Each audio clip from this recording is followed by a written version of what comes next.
जैसा मेरी जो पिछली पार्टी रही वो अपने आप को सेक्युलर कहते हैं, लेकिन मैं आज अपने पोस्ट के जरिए, और जो दूसरी पार्टियां अपने आप को बहुत ज़्यादा किसी एक कौम का हमदर्द बताते हैं, उन लोगों की जहनीत की बात है। लोगों ने इनकी जहनीत को समझना चाहिए और ये कितने हमदर्द हैं। उस्मानी साहब, जो कल का बॉम्बे हाई कोर्ट में जो मामला आया था औरंगाबाद नामांकन और उस्मानाबाद का, उस पर आपकी वैसे भी बाइट आई थी। आज हम आपसे जानना चाह रहे हैं कि तफसीली वहाँ पे मामला पूरा हुआ क्या। कल जो बॉम्बे हाई कोर्ट में जो मामला निकला, चीफ के उपाध्याय साहब और डॉक्टर जे उनका नाम लिखा था वहाँ पे, उस पर मैंने पढ़ा था। दो जजेस के सामने हाई कोर्ट के वहाँ पे मामला निकला चीफ के कोर्ट में। उसमें औरंगाबाद की तरफ से एसएस काजी साहब जो मेरे वकील हैं वो मौजूद थे, और उस्मानाबाद की तरफ से तड़ेकर साहब मौजूद थे। दीगर जो पिटिशनर्स थे उनके एक एडवोकेट देशमुख साहब और सईद साहब थे, और इधर से मुशाला साहब और सगीर साहब तो मुझे नज़र नहीं आए वहाँ पे। ये लोग सब मौजूद थे वहाँ पे, और एक शायद मेरे ख्याल से सगीर साहब के जूनियर वहाँ मौजूद थे। इतने बाकी सारे सरकारी साइड से थे। उसमें ये देखने में आया कि ऐसा लग रहा था कि ये तारीख बढ़ जाएगी, क्योंकि केस हमने मेंशन नहीं किया था। ये शायद मेरे ख्याल से तड़ेकर साहब की तरफ से मेंशन किया गया था। बहुत सारे लोगों की ये सोच थी कि ये शायद तारीख बढ़ जाएगी और इसमें कल कुछ होगा नहीं, लेकिन काफ़ी देर तक वो कोर्ट में बहस चली। मुझे लगता है लगभग 1.5 से 2 घंटा कोर्ट ने उसमें सबकी बात सुनी, जिसमें ज़्यादातर के एसएस काजी साहब ने काफ़ी अच्छे से कोर्ट को उसमें सारी बातों समझाई, बताई। उसमें एक बात ये निकल के आई कि सरकारी वकील की तरफ से, पक्ष की तरफ से ये कहा गया कि हमने डिस्ट्रिक्ट का और डिवीज़न का नाम अभी तक बदला नहीं। जो ऑब्जेक्शन सजेशंस हमने मंगाए हैं वो अभी तक रिव्यू में हैं, इसलिए ये सारी पिटिशंस को खारिज कर देना चाहिए। कोर्ट ने वो बात को भी सुना।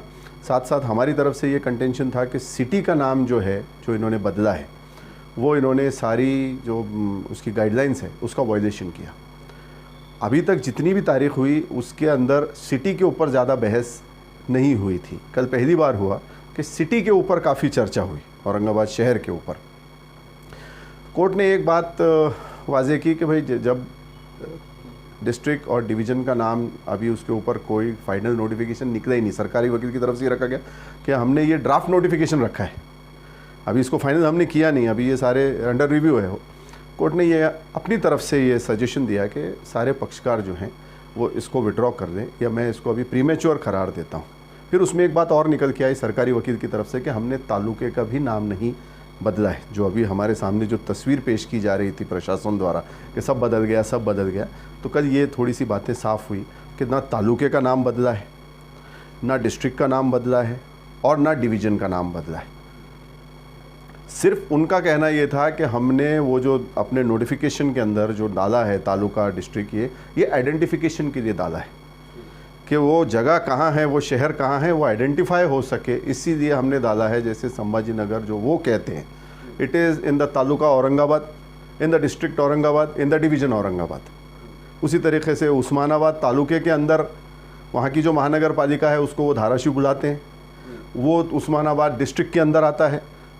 इस तरीके से उन्होंने कहा कि हमने सिर्फ आइडेंटिफिकेशन के लिए डाला है, हमने बदला नहीं है।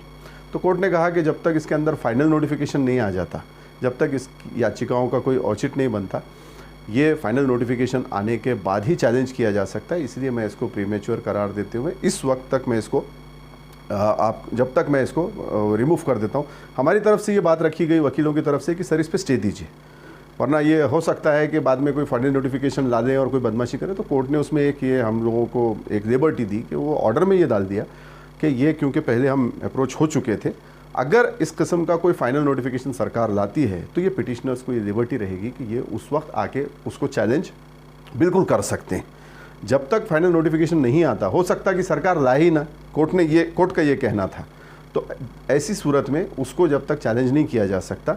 लेकिन कोर्ट ने पहली बार कल सिटी के ऊपर ज़्यादा संज्ञान लिया, जो हमारा भी इससे पहले भी कई बार मंशा थी कि सिटी की तरफ कोर्ट का ध्यान हम केंद्रित करें। कोर्ट ने यही पूछा उनसे कि ये कौन सी गाइडलाइंस थी, तो उन्होंने अपनी वो गाइडलाइंस के बारे में बताया, और वो बताने के बाद कोर्ट ने जब पढ़ा उसको, तो मुझे लगता है कि शायद कोर्ट, क्योंकि हम सामने से देख रहे थे, तो उसमें ये समझ में आया कि कोर्ट ने ये कहा कि गाइडलाइंस आपने प्रॉपर फॉलो की है, नहीं की है, सिटी का नाम जो आप कहते हैं कि आपने बदल दिया, तो वो सारे पहलुओं के ऊपर मैं चर्चा के बाद में गौर करूँगा और उसके बाद निर्णय दूंगा। इसमें एक बात यह है कि बाकी लोगों का तो मैं नहीं जानता, मेरे देखने में नहीं आया, लेकिन मेरी तरफ से एक रिप्रेजेंटेशन होम मिनिस्ट्री को पहले ही दिया गया था, जिसको उन्होंने, मतलब ये जो NOC आई थी सेंटर में इसकी, उसके पहले ही मेरा एक तरफ से एक उनको वो दिया गया था, जिसको डिसाइड किए बिना उन्होंने जो है तो ये NOC दे दी। तो ये भी एक मुद्दा रहेगा कि सब होम मिनिस्ट्री के पास हमने ऑब्जेक्शन रेस किया था, तो उसको डिसाइड किए बिना होम मिनिस्ट्री ने कैसा ये NOC जारी कर दी। होना तो ये चाहिए था कि वो पहले उसको डिसाइड करते। ये सारे मुद्दे हमने होम मिनिस्ट्री के सामने रेस किए थे, जो उनकी गाइडलाइंस है कि सर इसका वायलेशन हो रहा है, ये भी एक मुद्दा है। तो अभी मुझे लगता है कि अब सिटी के ऊपर अच्छे से चर्चा होगी और सिटी का इंशाल्लाह ज़रूर हमको इंसाफ मिलेगा। सिटी के हिसाब से देखा जाए तो क्या ये कल की जो तारीख रही है काफ़ी अहम रही है इस केस में, तो सिटी के नाम जो है जिसे संभाजी नगर आज बुलाया जा रहा है, छत्रपति संभाजी नगर, उस पर स्टे आया है या नहीं आया? लोगों में कन्फ्यूजन है, काफ़ी ज़्यादा इस बयानात आए हैं कि इस पर स्टे आ गया है, नाम औरंगाबाद ही रहेगा। तो सिटी की हद तक क्या हुआ है, क्या उस पर स्टे आया है कि अभी ऑफिशियली नाम क्या बुलाया जाएगा? सरकार के मुताबिक उन्होंने नाम के लिए NOC दे दी, स्टे कोर्ट का नहीं है, लेकिन मामला चैलेंज हो चुका है। इसका अगर मैं एक आम इंसान की ज़बान में आपको समझाने के लिए कहूँ या आपके व्यूअर्स को समझाने के लिए कहूँ, तो भाई किसी ने अपने नाम की कोई फ़र्ज़ी रजिस्ट्री करवा ली, उसका 7 बारे पे फेर करवा दिया, और वो कह रहा है कि मैं इसका मालिक हो गया। जब आपका मामला कोर्ट में दायर हो गया तो यानी उसका जो फेरफार था या उसका म्यूटेशन था वो चैलेंज हो चुका है। कल अगर कोर्ट में ये साबित हो जाता कि ये सारे डॉक्यूमेंटेशन और प्रोसेस जो था ये फ़र्ज़ी था, तो वापस पुराना जो नाम रहेगा वो रीइंस्टेट होगा, वो फिर से आएगा पुराना नाम। उसी तरीके का ये केस है कि उन्होंने जो गाइडलाइंस थी उसको फॉलो नहीं किया, जो प्रोसीजर था उसको फॉलो नहीं किया। सारी बातें हम अभी ऑन कैमरा नहीं बोल सकते, बहुत सारे इसके जो मुद्दे हैं वो कोर्ट में बहस के दौरान आएंगे, लेकिन उन्होंने प्रोसीजर फॉलो नहीं किया है, एक सीधी सीधी बात ये है। और ये जो नाम उन्होंने बदला है, जब कोर्ट के समझ में ये बात सामने आ जाएगी, ध्यान में आ जाएगी कि इन्होंने ये तो प्रोसीजर फॉलो किए बिना ये सारा किया है, तो उसको रिवर्स होना ही है फिर उस चीज़ को। नहीं, सेंट्रल गवर्नमेंट की जो NOC थी छत्रपति संभाजी नगर शहर के लिए और डिस्ट्रिक्ट औरंगाबाद, लेकिन स्टेट गवर्नमेंट ने उसके बाद 4 कदम आगे चलते हुए पूरे विभाग तक CSN कर दिया था, तो क्या वो मायने रखता कोर्ट में?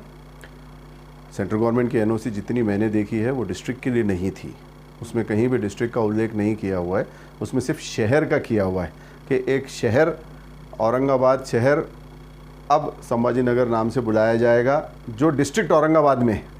कल सरकारी वकील ने एक कदम आगे जाके उसमें ये बात की कि मैं ये बात साफ़ कर देता हूँ कि हमने तालुके का भी नाम नहीं बदला। ये सराफ साहब जो अटॉर्नी जनरल हैं AG, ये उनका बयान था कोर्ट के अंदर कि हमने तो इसीलिए जो हमने अभी ऑर्डर की कॉपी मेरे पास आई नहीं, लेकिन जो ऑर्डर जज साहब डिक्टेट कर रहे थे उसमें तालुका औरंगाबाद का भी लफ्ज़ डाला गया कि तालुके का भी नाम नहीं बदला है। यानी आप इसको समझ लीजिए कि जो महानगर पालिका क्षेत्र है, सरकार के मुताबिक सिर्फ हमने उसका नाम चेंज किया है, हमने तालुका का यानी ग्रामीण का भी नाम नहीं चेंज किया कि औरंगाबाद तालुके के अंदर आउट ऑफ कॉरपोरेशन जितने विलेजेस आते हैं वो भी औरंगाबाद तालुके के अंदर ही माने जाएंगे।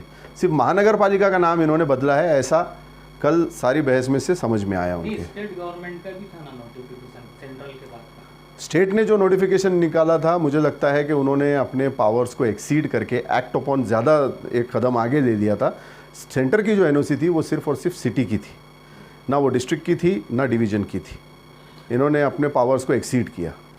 डिविजनल कमिश्नर में ऑब्जेक्शन फॉर्म भरा गया था, उसकी छानबीन हुई क्या मायने वही रखती वो चीज़? वही तो बात चल रही थी कि जो ऑब्जेक्शंस आए हैं उसके ऊपर अभी तक सरकार का ये कहना था कि हमने कोई निर्णय लिया नहीं।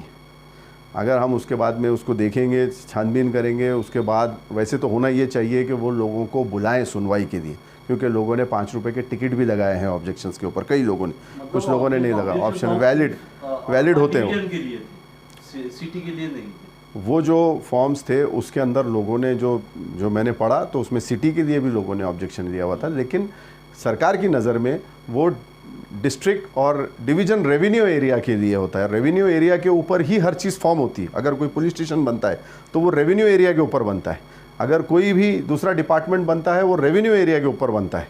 गवर्नमेंट की जो शुरुआत होती है वो स्टेटिस्टिक्स से होती है और स्टेटिस्टिक्स के बाद रेवेन्यू एरिया होता है। रेवेन्यू एरिया के ऊपर ये सारे इंस्टीट्यूशंस को कायम किया जाता है। अच्छा सर, इसमें एक सवाल था मेरा, जो आप बता रहे हैं औरंगाबाद डिवीजन के लिए ये चीज़ रोक दी गई है, वो प्रीमेच्योर है। तो जितने भी याचिकाकर्ता थे जो गए थे औरंगाबाद डिवीजन के लिए, औरंगाबाद सब डिवीजन के लिए, कि उसका नाम बदला गया, तो वो याचिका अभी वैलिड है या फिर उन्हें हाई कोर्ट ने डिस्क्वालीफाई कर? देखिए, जितनी भी याचिकाएं ऐसी होंगी उसमें लगभग मेरे ख्याल से औरंगाबाद के अंदर 6-7 या मेरी और मुश्ताक साहब के अलावा और 4-5 याचिकाएं थी, तो 6-7 याचिकाएं होंगी। उस्मानाबाद में 6-7 याचिकाएं थी। जितनी भी याचिका के अंदर शहर, डिस्ट्रिक्ट, डिवीज़न ये सारा चैलेंज होगा, उसमें से सिर्फ सिटी की हद तक अभी उसको कोर्ट ने बाकी रखा है, बाकी कोर्ट ने उसको डिसमिस कर दिया है या उसको ख़त्म कर दिया है। तो जो भी याचिकाएं सिटी के कंसर्न होंगी उतनी ही बचेंगी। अगर कोई याचिका सिर्फ डिवीज़न और डिस्ट्रिक्ट को चैलेंज करने वाली होगी तो वो डिस्पोज ऑफ कर दी गई है कोर्ट की तरफ से। नहीं, और एक है उसमें एक लीडिंग याचिका और बाकी सप्लीमेंट, ये क्यों सवाल खड़े हो रहे थे? कल के हाई कोर्ट में भी देखा कोई वकील जो है तो बोल रहा था कि हमारी याचिका लीड है। ये टेक्निकल बात है। इससे 2 तारीख पहले जो एक जज थे, उनका नाम था नितिन जमदार या ऐसा कुछ मुझे याद पड़ रहा है, ये हमारे जो अभी आए हैं चीफ उपाध्याय साहब, इनसे पहले वो एक्टिंग चीफ थे। तो उनके सामने एक मसला ये आया था कि रोज़ रोज़ कुछ याचिकाएं दाखिल हो रही थी नई। तो उस पर थोड़ा सा वो नाराज़ हो गए थे कि ये बार बार जो याचिकाएं आ रही है इससे अदालत के जो है वो कामों में विलम्ब हो रहा है, देर हो रही है। तो उन्होंने एक सवाल ये किया था कि इतनी याचिकाओं की क्या ज़रूरत है, तो जो एक याचिका है उस्मानाबाद से रखी जाए और एक याचिका औरंगाबाद से रखी जाए, ऐसा उनका उस वक्त मत चला। जब वो ये मत हुआ तो वकीलों ने उसमें अपनी तरफ से प्लीड किया, हमारे भी वकील थे और भी बाकी दीगर वकील थे। वो बात सुन के उसमें उन्होंने ये कहा कि ठीक है, जो याचिका सबसे पहले दाखिल हुई होगी उस्मानाबाद में और आपके औरंगाबाद में, तो उसको हम लीड याचिका मानेंगे। बाकी वो मुद्दे जो उसमें आ चुके हैं, उस मुद्दों के अलावा जो दूसरे याचिका करता हैं वो उसके अलावा के मुद्दे आके उसमें अदालत के सामने रख सकते हैं, लेकिन वही मुद्दे रिपीट नहीं होने चाहिए कि सारे के लोग वही बातें करेंगे तो अदालत का वक्त जो है वो ज़ाया होगा। तो इसलिए उसको लीड याचिका कहा गया था। कल भी ये बात निकली तो अदालत ने ये साफ़ किया कि हम सबको सुनेंगे, सबके मुद्दों को सुनेंगे, सिर्फ मुद्दे रिपीट नहीं होने चाहिए। सर, सवाल ये है तमाम पस मंज़र में, जैसा आपने तमाम तफसीलात जानकारी दी है, मैं बस शॉर्टली और बस खुला सवाल करूंगा ताकि आम जनता के जहन में बात क्लियर हो जाए। आज कई बसों के ऊपर, खासकर महानगर पालिका के ऊपर नाम लिखा गया, पुलिस कमिश्नर ऑफिस के ऊपर नाम लिखा गया, छत्रपति संभाजी नगर, ये तमाम पस मंज़र में कानूनी है या गैर कानूनी? इसमें हम यही कहेंगे कि जब सेंटर की एनओसी कॉरपोरेशन के पास आई है उसके आधार पे उन्होंने बसेस पे इस पे नाम लिख दिया। हम याचिकाकर्ता या शहर वासियों का ये मानना है कि ये बहुत जल्दबाजी की और इतनी जल्दी कॉरपोरेशन को ये सारा प्रोसेस करने की ज़रूरत नहीं थी। जब मामला अदालत में चल रहा है तो उन्होंने ये सारी जो गड़बड़ की, ऐसा लग रहा है कि कोई पॉलिटिकल मोटिव से वो लोग ये सब कर रहे थे, किसी पॉलिटिकल पार्टी के कहने पे या उसको फ़ायदा पहुंचाने के लिए, एजेंडे के लिए। लेकिन ये जो भी उन्होंने किया, मुझे लगता है कल के अदालत के जो भी अदालत में हुआ, अदालत के रवैये के बाद ये उनको काफ़ी महंगा पड़ सकता है, क्योंकि इतनी बात साफ एक याचिकाकर्ता के तौर पे, एक सोशल एक्टिविस्ट तौर पे ये कह सकता हूँ कि इन्होंने एक्ट अपॉन किया, सारा वायलेशंस किया है। जहाँ तक एक इंसानी जहन जाता है ये सब बातें कैंसिल होनी है और ये रिवर्स होना है, और ये इंशाल्लाह रिवर्स होगा तो इनको सारे बसेस पे से और पुलिस स्टेशन पे और जहाँ भी इन्होंने नाम लिखा है शहर के अंदर, ये इनको हटाना पड़ेगा। महानगर पालिका के बाहर तो ये लिख भी नहीं सकते। अगर कोई शहरी ये देखता है और ऑब्जेक्शन दाखिल करता है तो उसके ऑब्जेक्शन को गवर्नमेंट को या उसको कंसिडर करना पड़ेगा। अगर वो नहीं होता है, वो हमें ला के दे, हम उसको अपने याचिका में कंटेम्प्ट के तौर पे ऐड कर सकते हैं, कंटेम्प्ट बता सकते हैं कोर्ट को कि ये जब महानगर पालिका के बाहर हुआ नहीं तो ये तालुका प्लेसेस में जो नाम लिखे जा रहे हैं या ज़िले के अंदर नाम लिखे जा रहे हैं या डिवीज़न में नाम लिखा जा रहा है तो ये गलत है। शहर के अंदर उनको थोड़ी सी एक तरीके से एक वो मिला हुआ है, प्रोटेक्शन है कि उनके पास वो नोटिफिकेशन है, लेकिन वो नोटिफिकेशन भी चैलेंज्ड है कि सेंट्रल ने क्या अपनी गाइडलाइंस को पूरी तरीके से छानबीन के कि भाई ये सही तरीके से गाइडलाइंस फॉलो हुई हैं या नहीं हुई, इसको देखा, गवर्नमेंट की जो भी सब भूमिका थी वो सही हुई क्या। मेरा जो ऑब्जेक्शन एक उनके पास याचिकाकर्ता के तौर पे एनओसी आने के पहले से पड़ा हुआ था, या मेरे ख्याल से एनओसी तो काफ़ी दिसंबर के बाद आई वो, लेकिन मेरा ऑब्जेक्शन अगस्त से उनके पास पड़ा हुआ था। ऑफिशियली रजिस्टर्ड पोस्ट से हमने उसको पूरा प्रोसेस के थ्रू बना के भेजा था पॉइंट वाइज, उसको उन्होंने बिल्कुल कंसिडर नहीं किया। फिर उसको निकालने के पहले ये एनओसी कैसी वो भेज सकते थे। ये सारे मुद्दों पे बहस होगी और इंशाल्लाह मुझे लगता है कि महानगर पालिका में भी औरंगाबाद शहर का नाम ये वापस आएगा। ये याचिका का अभी तक का आपका जो सफ़र है, इसको देख के आपको क्या उम्मीद है आगे अदालत से? अभी तक जो डिसीजन हुए वो आपके हिसाब से हो रहे या खिलाफ जा रहे कॉन्स्टिट्यूशन के? देखिए, जब अदालती लड़ाई होती है तो हर रोज़ कुछ नया एक्सपीरियंस होता है। Ultimately what matters is outcome. किसी दिन आपको 2 घाव लगते हैं, किसी दिन आप सामने वाले पे 2 अटैक करते हैं, लेकिन लड़ाई के अंदर आखिर में ये देखा जाता है कि हमको जीत मिली या मायूसी मिली। अगर खुदा ना खास्ता किसी सूरत मायूसी मिलती है तो ऊपर के कोर्ट में जाया जा सकता है, लेकिन जितनी हमको उम्मीद है कि हमको यहीं पे इंसाफ मिलेगा इंशाअल्लाह ताला और हमारा शहर ये फिर से तरक्की की राह पे जाएगा और उसी नाम से जाना जाएगा। सर, मेरे आखिरी सवाल इतना है कि आज कई सियासी बड़े लीडर सियासी स्टेट से बोलिए बड़े प्रोग्राम में खुलेआम छत्रपति संभाजी नंबर का नाम का उपयोग कर रहे हैं। क्या आपको लगता है कि वो कहने के कानून का उल्लंघन कर रहे हैं? मतलब आपको लगता है सर ऐसा? अपनी अपनी जहनीत की बात है और उनकी जहनीत, अब आपने जैसा मेरी जो पिछली पार्टी रही वो अपने आप को सेकुलर कहते हैं, लेकिन मैं आज अपने पोस्ट के ज़रिए उन लोगों को नकली सेकुलर करार देता हूँ, तो फेसबुक और सोशल मीडिया के ज़रिए।